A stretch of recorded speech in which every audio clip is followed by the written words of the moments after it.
সকালবেলায় ঘুম থেকে ওঠার পর রেডি হয়ে আজকে হাঁটতে গেছিলাম অনেকটা দূর। আর ফিরে আসার পথে ভাবলাম আজকে মোটা বাবার একটু দর্শন করে নেওয়া যাক।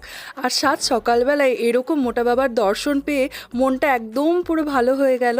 আর দেখতে পাচ্ছ কতটা সুন্দর দেখতে লাগছে, তাই এই জায়গায় দাঁড়িয়ে আমি একটু ছবি তুলে নিলাম। আর ওই যে জায়গাটায় ছিলাম মোটা বাবার যে মন্দির প্রাঙ্গণ, সেইখানে এই বাচ্চাপাড়া কুকুরটা বসেছিল, তোকে একটু দেখলাম। আর এই জায়গাটা হচ্ছে এই মোটা বাবার চারিদিকের মাঠটা দেখো, ঠিক অনেকটা বড় জুড়ে। যখন শিবরাত্রি বসে বা যখন কোনো কিছু হয় তখন এই জায়গাটায় মেলা বসে। আর এরপর হেঁটে বাড়ি ফিরে চলে এসেছিলাম। আমার ছাদ বাগানের এই গোলাপ ফুলের গাছটা এতদিনে গোলাপ ফুল দেওয়া শুরু করেছে। আর বাড়ি আসার পর দেখতেই পাচ্ছ গুগু কোকো ওরা যথারীতি বদমাইশি করছে। গুগু যথারীতি কোকোকে মারছে প্রত্যেকবারের মতো। আর এরপর ওই দিনই একটু খেয়েছিলাম রুটি আর গরমা গরম আলুর তরকারি আর তার সাথে গুড়। এরকম মিনি ব্লগ দেখতে হলে চ্যানেলটা সাবস্ক্রাইব করবে। এখনকার মতো বাই।